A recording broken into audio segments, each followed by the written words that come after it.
এত গরমে আর ভালো লাগছে না বন্ধুরা, তাই সকালবেলা তরমুজ নিয়ে বসে পড়লাম। সকালে আজকে ব্রেকফাস্ট বন্ধ, সবজি বার করেছি ফ্রিজে, আর ভাবলাম যে তরমুজটা কেটে নিই। আজকে সকালে তোমাদের দাদাভাই বলছে আজকে আর খাবো না কিছু, ফল খেয়েই থাকবো স্যার।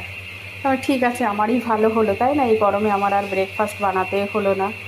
সংসারে তো কাজ থাকবে, তার মধ্যে যদি একটা কাজ কমে যায় তাহলে তো ভীষণ আনন্দ হয়, তাই না? আমার তো হয়, কার কী হয় জানি না। যাই হোক, আজকে তরমুজটা কাটছি, আর একটু আমার ছোলা আর মুগ ডাল ভিজিয়ে রেখেছিলাম, মানে বের করেছি, স্প্রাউটস বের করেছি, সেটাও খাওয়া হবে। বাস এইটাই আমাদের সকালে ব্রেকফাস্ট করা হবে।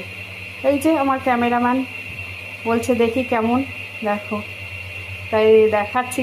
আর একটু হলেই এত টানাটানি করছে, আমি ভাবছি দেখবে, আর আমার হাত থেকে নিয়ে নিল। আমি ভাবছিলাম পড়েই যাবে, না, বাট পড়েনি। যাই হোক, সকালবেলার আমার তো ভীষণ আজকে আনন্দ লাগছে যে আজকে ব্রেকফাস্ট বানানো হবে না।